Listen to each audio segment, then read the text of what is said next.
Hi, good morning everybody. Thank you so much for joining us here today. I am Paloma Greenwald. I'm a public health nurse and I'm serving as a Climate and Health Initiatives Program Manager for Elders Climate Action. And we are an elder-led environmental nonprofit activating policy changes to protect future generations and in fact all life on this planet. It's our honor to welcome you to have this important conversation today about what heat is costing us. We're gathered by no mistake, thanks to Jill, in this wonderful community location that is both a sanctuary and a lifeline. The Good Shepherd United Church of Christ serves both as a food bank and the center of community here in Southern Arizona. This dual purpose tells a very powerful story because it reflects both the compassion of the community, of congregants like Jill, but the growing need and urgency of affordability under the stress of really extreme heat that we're facing here. Across our region, extreme heat is no longer an occasional hardship. It's a sustained public health emergency. And our heat seasons are longer, our nighttime temperatures are much higher, our allergy seasons are extended. We simply have more dangerous heat waves. It's a critical moment because we are not discussing this simply as a forecast or an abstract thought in the future. It's literally happening right now today. Our extreme temperatures are part of a sustained and worsening pattern that is driving up emergency calls, increasing energy costs, and putting lives at risk across Southern Arizona. But at the same time, key decisions are being made at the federal, state, local levels that could do better for our community, particularly energy policy and funding for programs like LIHEAP. That makes this not just a weather story, but a public health and policy story unfolding in real time. And the question is whether our response will match the scale and urgency of this moment's crisis. Our heat is deadly. It increases many things that will be discussed by my speakers here today in just a couple moments. It hits vulnerable populations, which will also be addressed. We also know that the root cause is not abstract. Continued extraction and burning of fossil fuels is driving warming that is making extreme heat more intense and more dangerous, particularly through heat domes that happen often in rural and, not rural, but suburban and city communities. Addressing heat means addressing energy and how we produce it, how we use it, who has access to it, is it going to be affordable and reliable? We do have tools available. I mentioned LIHEAP, Low Income High Energy Assistance Program. We believe it is essential, and full funding for this program is going to be a big ask. So today you will hear from leaders who bring different perspectives on what heat is costing us, what we can do about it as well. We have a physician, outdoor worker champion, an elder nurse. We also will hear from the young person's perspective of just getting started in this life that they've inherited in this planet. Each of our speakers will help us understand real human, economic, and health impacts of extreme heat, as well as practical solutions. And I will introduce speakers in between as they complete. So our first speaker is a dear friend. I consider a real hero to our community, Dr. Brian Drummond. Dr. Drummond is a practicing physician and clinical professor of emergency medicine at the University of Arizona and co-founder of Arizona Health Professionals for Climate Action. His specialty in teaching is in climate change impacts, and he's also a Navy combat veteran. So I'll hand this over to Dr. Drummond. Thank you, Paloma. Hi, my name is Brian Drummond. I'm an emergency physician, Navy veteran, and co-founder of Arizona Health Professionals for Climate Action. Our health is being affected every day by extreme heat, especially here in Arizona.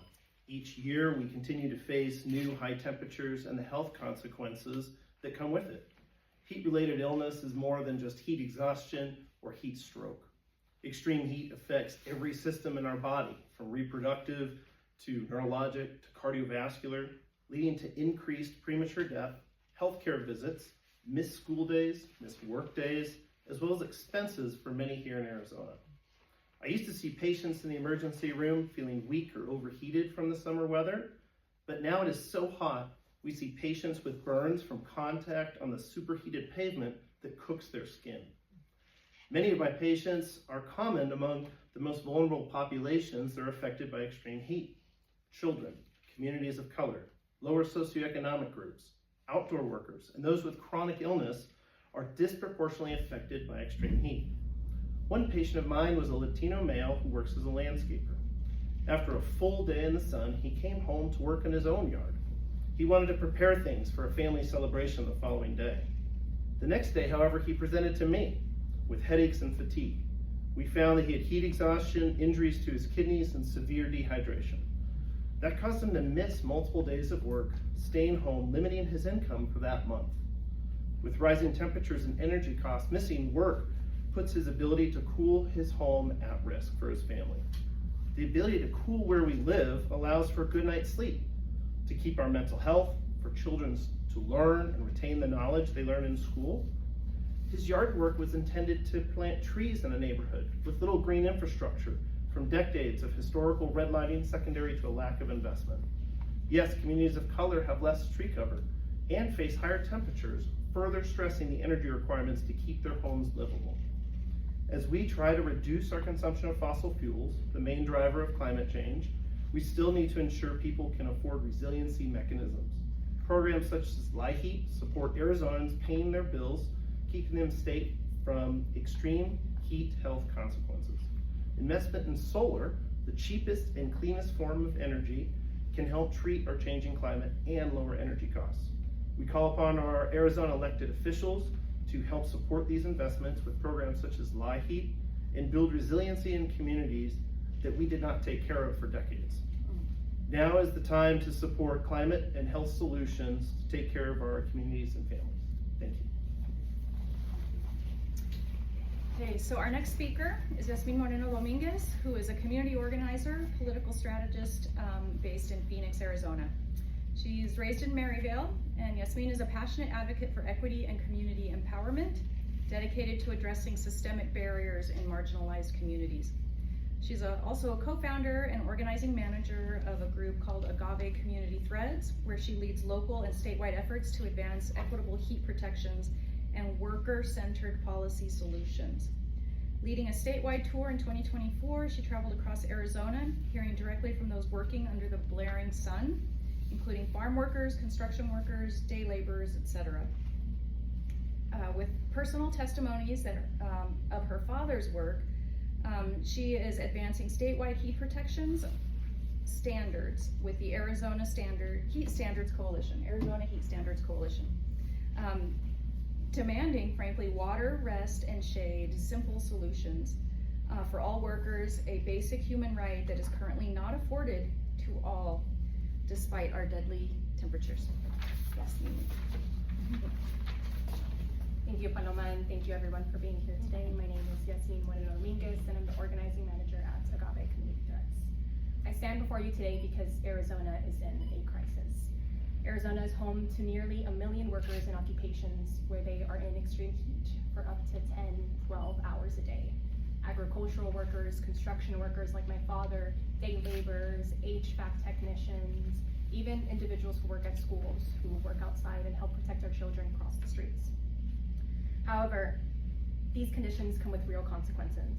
Arizona consistently sees high numbers of workplace-related heat injuries and illnesses, and the impacts extend far beyond the job site. Workers lose income, businesses lose productivity, and families bear the burden ultimately of Arizona not addressing climate change and enforcing protections for our workers. Last summer, we led an Act on Heat tour that talked to day laborers, construction workers, folks who are outside, who shared stories and testimonies of truly what it is like to work with no guarantee of rest, water, and shade, what it feels like on your skin and on your scalp to indulge temperatures up to 120 degrees. Today, I want to bring home some of these conversations to the table. These stories that you hear are not isolated incidents. They reflect a pattern of preventable harm, the impacts of climate change, and Arizona's inaction to establish an enforceable heat standard. Last year, I stood in front of the Arizona Capitol where we delivered over 1,500 signatures to the governor, demanding an enforceable heat protection. We also stood in front of the Industrial Commission of Arizona, sharing these testimonies. I hope that they would become a record of the past Instead, they become a reminder of what still isn't changed and the reality that workers are facing in this very moment. Workers like my father, who as I stand before you today is currently working in construction in Phoenix, as he has done for nearly 30 years. I'll begin with the first testimony. I worked in fields for 3 years. I was often dehydrated, and my company did not provide me any kind of water. The work days were 16 hours long. There are no words to describe how difficult this was. Testimony number 2. I work a minimum of 12 hours a day, from 6 a.m. to 6 p.m., sometimes until 7 or 8 p.m., Monday through Sunday. During all that time, we only get 2 breaks and a 30-minute lunch break. But even then, we find no relief from the sun. There's no shade, so we eat quickly and look for shelter however we can. Sometimes we stand underneath the tractors, between the tankers, behind a tire, any little bit of shade that we can get so we can continue working. Testimony number 3. Why isn't the state of Arizona as important as the state of California? These companies say that they will give you a lunch break, that it's mandatory, but they don't. There are companies in which we go to meetings and they tell us to our face, we are not in California. We don't need these protective measures, but we do. The stories are endless, and it is clear, and the solution is clear. Arizona must take action to address climate change, and they must establish enforceable protections for our workers. Thank you. All right. So next I'll introduce Jill Bachman. She's practiced nursing for over 35 years in the fields of mental health, nursing education, and healthcare quality. Her passion for conserving the natural world accelerated when she became a birder, and birding is now always a part of her travels. Her concern for people and the planet align with her work on the Arizona Nursing Association Health and Climate Working Group. Jill. Good morning. You already know my name is Jill Bachman. I practiced as an RN for more than 35 years with a clinical focus throughout my practice on mental health. So I speak today from 2 perspectives, as a nurse, and you can probably guess from the color of my hair, as an elder. When we talk about extreme heat, we're not talking about uncomfortable weather. We're talking about a public health crisis. Extreme heat kills more Americans than any other weather-related phenomenon. In Arizona, we see the consequences every summer in our emergency departments, our hospitals, communities, and it's not just a Phoenix problem. Here in Pima County, last year, 117 people lost their lives to heat-related causes. Behind every one of those numbers is a person, a parent, a grandparent, friend, neighbor, or coworker. These deaths are not inevitable. And I'm just talking about deaths, and there are many consequences related to the injuries caused by extreme heat as well. Many are preventable when people have access to cooling, to affordable electricity, and timely information about health risks. For older adults like me, the health risks are especially serious. As we age, our bodies become less efficient at regulating temperature and recovering from the extremes. When nighttime temps remain in the 90s or higher, an additional recovery burden is placed on elder bodies. We often don't feel thirst as quickly. We might sweat less effectively.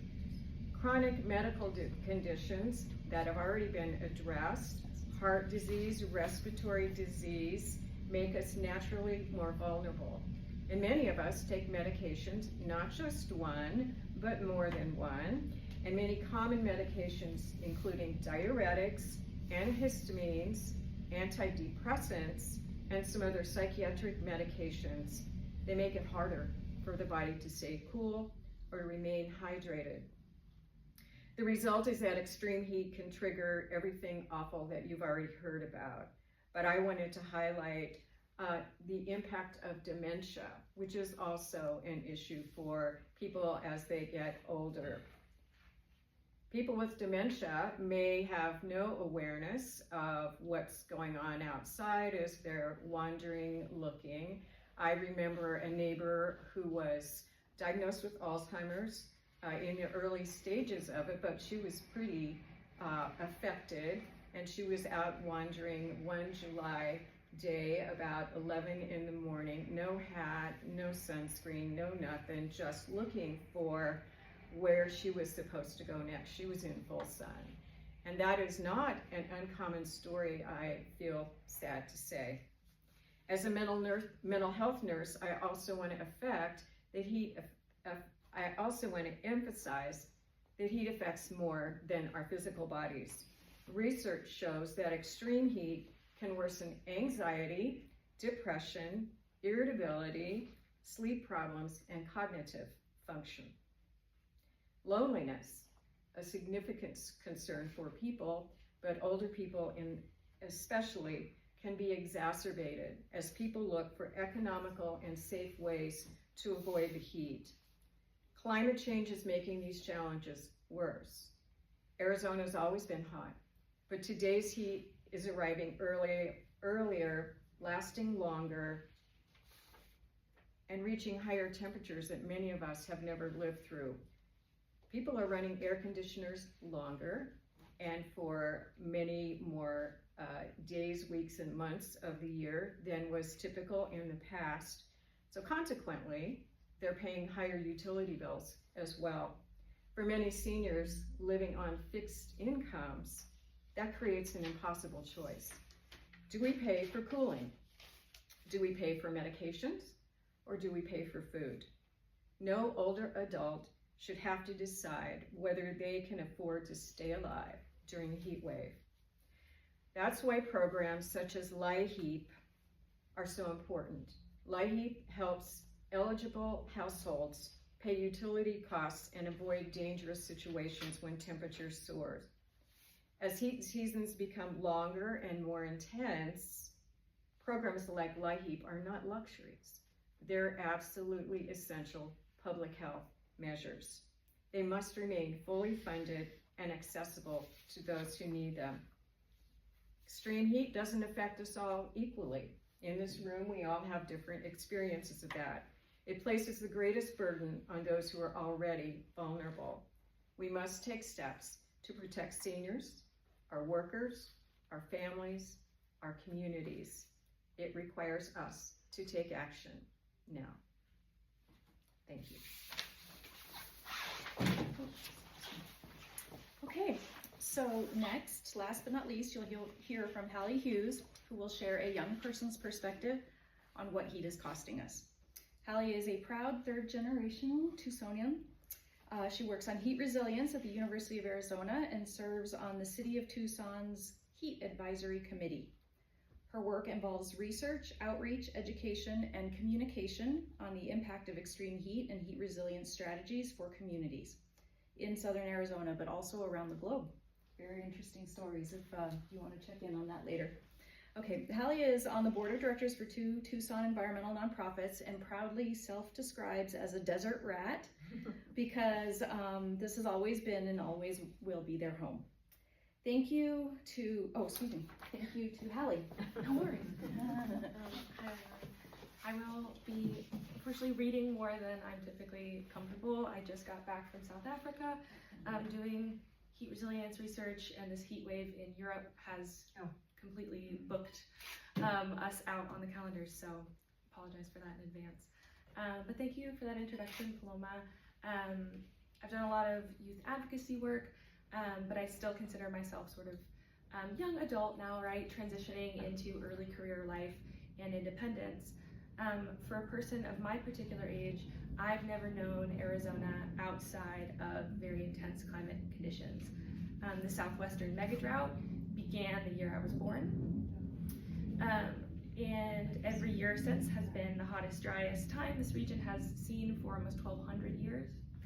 I received my driver's license in 2016, prime learning developing years, and in the 10 years since 2016, each has been in the top 10 hottest years recorded globally. So each year after another is anomalous and abnormal, but that is my normal. Our generation has had to adapt to disruption, but we absolutely don't have to tolerate it. We absolutely demand, as young people, officials not toying with our future by relaxing climate regulations that would lead to a cooler future. As a young adult, navigating this world of accelerating costs and incredible uncertainty is draining. My husband and I currently live in the house we began renting when I was in graduate school and he was unemployed. It is a tiny, historic house within the Thrive in 05 district, 600 square feet for us and our 4 rescue animals. Oh, wow. The house is so old, the windows are single paned and the AC comes through the floor. Our first energy bill, to say the least, surprised us both.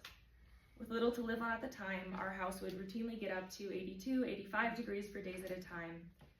Luckily, in time we both found full-time jobs, and now we're looking to move. And of course, the elusive dream of buying a house is there. About a year ago, both of our jobs were legitimately threatened by the Trump administration dismantling climate and environmental research programs and protections. Without a future that prioritizes climate and health, we will always be at risk of losing our jobs. So how can we plan a future? We might be able to afford that mortgage now, but with rate hikes on the horizon and solar subsidies vaporize, will we be able to cool our house? Being able to cool your house, sometimes called energy security, is not a luxury, it's a baseline safety measure. For so many Arizonans every year, the inability to cool their home can be injurious or deadly. According to the epidemiological data, 91% of heat-related illnesses happen to people inside their homes in 2025. And I've connected with folks in the community, and the rising price of energy bills is always the biggest concern. It's preventing people from turning on AC units that they have that could have saved them from injury and death. And that's why it's critical for me that we restore full funding to LIHEAP and allocate appropriate funding for states that request mostly cooling reimbursements, like Arizona. LIHEAP has and would continue to save lives. It's a safety net for our community that cannot be abandoned. And it is clear that there will be a cost to heat mitigation and management solutions, but I argue that the cost of inaction is higher. The reduced productivity, the worse health outcomes, the loss of learning, the erasure of livelihoods, and the loss of lives are not counted out in dollars and weighed to state budgets, but those costs end up on the scales of society, and it's consistently we, the people, who lose out in the end. Our community has been living and thriving in heat for thousands of years, but we have never had to face conditions like these, and we have to lead with care and unity, because heat does not care how much money you have, how physically fit you are, what your beliefs are. It comes for us all. So as a young person, I demand that elected officials fight for programs that protect us, full funding for LIHEAP, restoration of clean energy, and real limits on climate pollution that is making our summers deadlier every year. Thank you. Okay, so thank you to all the speakers and people here in the audience today. We've heard, I think, pretty clearly that extreme heat is not just a weather issue, it is a public health crisis, an economic burden, it is a matter of equity. We've also heard that solutions are, in fact, within reach. Reasonable policies for our state workers, we can transition away from fossil fuel dependence, we can strengthen community resilience, and fully fund critical programs like LIHEAP. All of these will help keep families safe. The cost of inaction will be measured not only in dollars, but human lives, preventable suffering, and we stand here with a choice. Now we will determine how well our communities can withstand heat in the years ahead. So thank you all so very much. I sincerely appreciate the efforts that you've made to come out in the heat and be present, and really for your close attention to all of these urgent issues. What heat is costing us is a whole lot.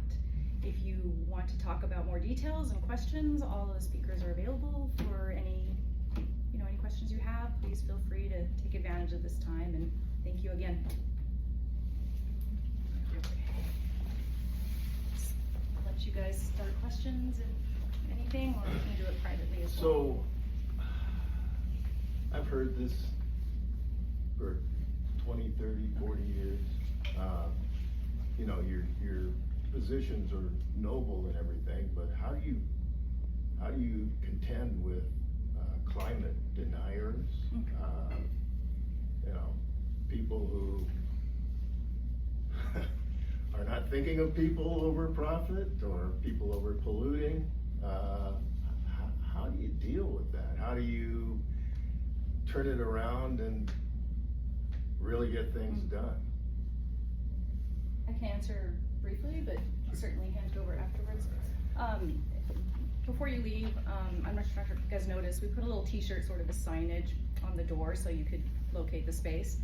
The graphic on there is called the climate stripes. So if you look at it, it's meant to give you a visual graphic representation of annual temperatures from the industrial age to today.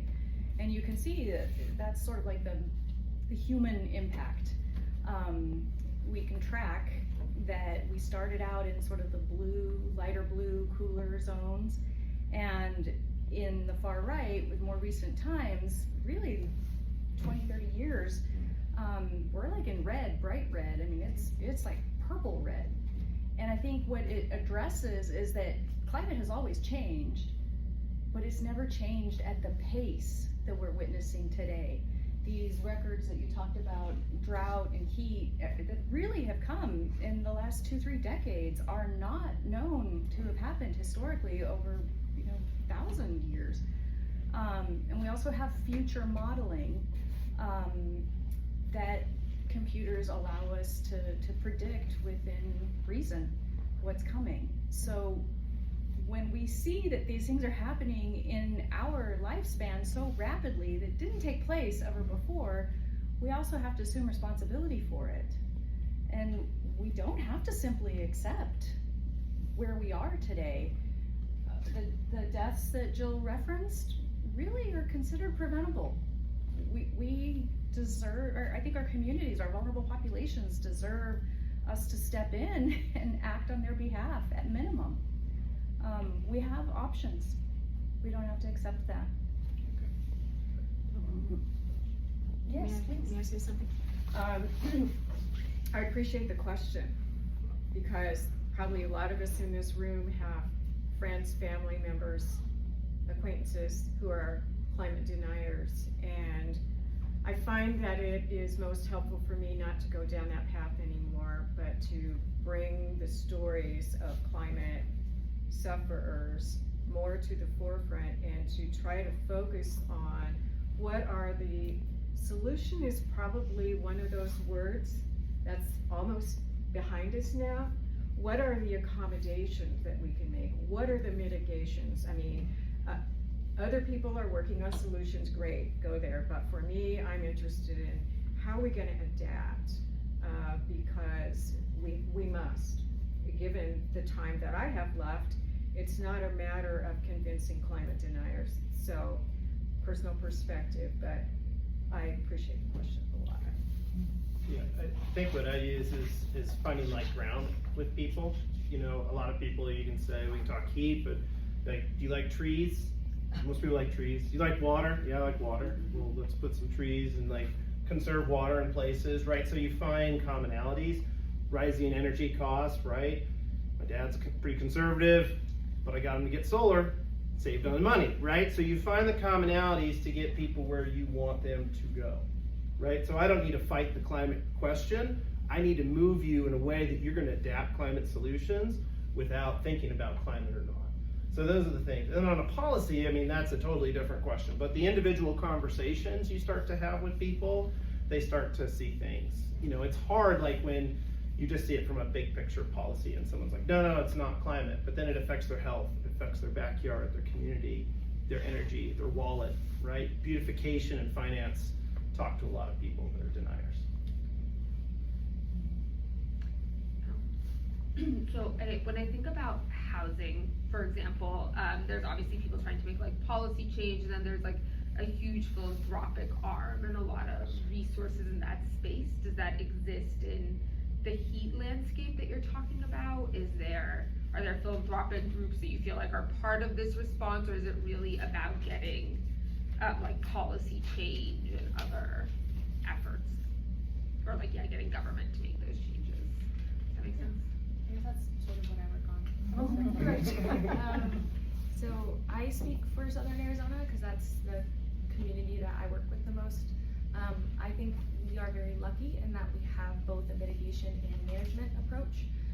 And we have an angle from government as well as from community centers. The Pima County Heat Relief Network is run by, we're very lucky to have a county level heat response team.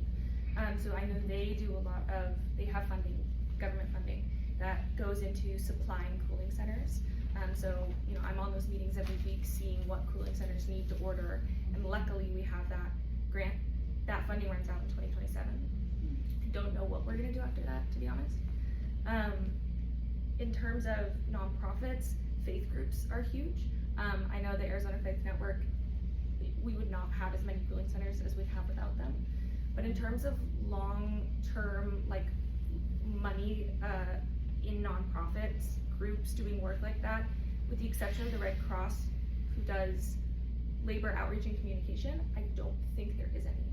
And if there is, we don't know about them, and that's, I think, critical, right? So if there are those groups out there, like, we would love to know about them because we are the people connecting folks with solutions. So I still think there's a gap, personally, but if there isn't, I would love to know and love to incorporate them into our kind of suite of solutions that we kind of have. But that's my perspective.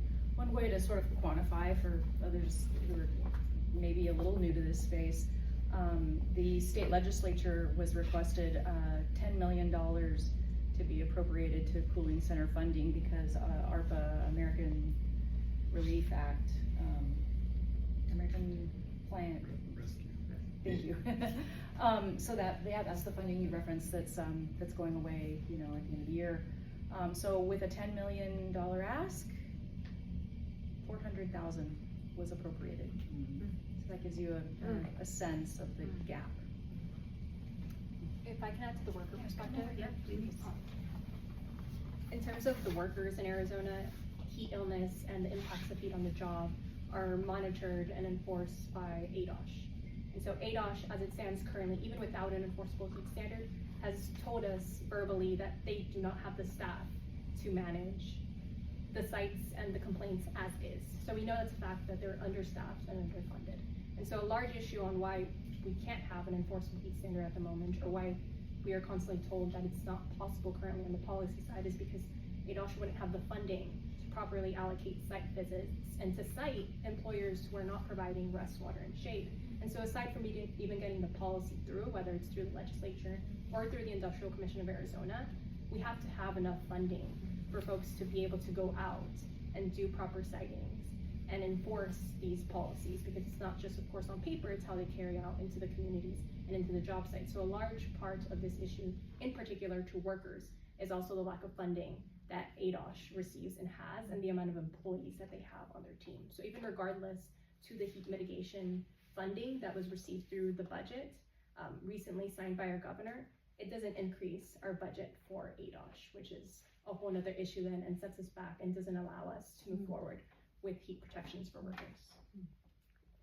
What is ADOSH, the acronym? The Arizona Department of Safety and Health.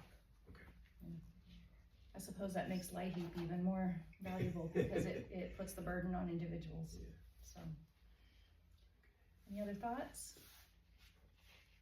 Thank you all so much. Oh, yes, please. Okay, so the other thing, you said it and everybody knows, I guess, but me, because I wrote it as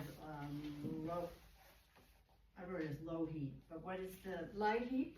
Yep, so what, could you explain what that is and exactly how you say it, what it is? I'll start with the acronym, and Yeah. maybe the rest of you can go deeper. Low income help,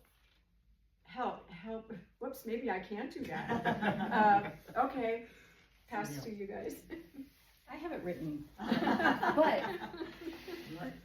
do you want to comment in terms of like a federal level response? Energy Assistance Program. Thank you. Yes. Energy assistance. Home, yeah, Home energy. low income home energy assistance program. We like the acronyms better. And it's federal, Yes, and it needs advocacy, yes. that's what I'm hearing. It's getting defunded. It is a federal program, it's a block grant that gets taken to each state, gets to advocate for how much funding they need. LIHEAP was originally created for heating, so most of the funding goes towards states who need heating. So cooling is not only like new on the scene, it also requires more money than, so it's not only like you're advocating for additional funding, it's like for the new kind of cooling, because heating is still needed, right? So it's like increasing the total amount. Then it's each individual in a household, if your income is below a certain level, you can apply for funding that will cover an energy bill that you would be otherwise unable to pay. I did my thesis on it. Thank you. I don't have anything substantive to say. I think the Congresswoman Greenwald is in full support of this, and her as well as Representative Tlaib and Lee have started the Environmental Justice Caucus a couple months ago. So there's a lot of work that our office is trying to do with environmental justice and environmental issues. And so thank you all for speaking. Wow. And thank you for coming. Good to know. All of you. Great, we'll wrap up. Stay for some water. Chat all you like.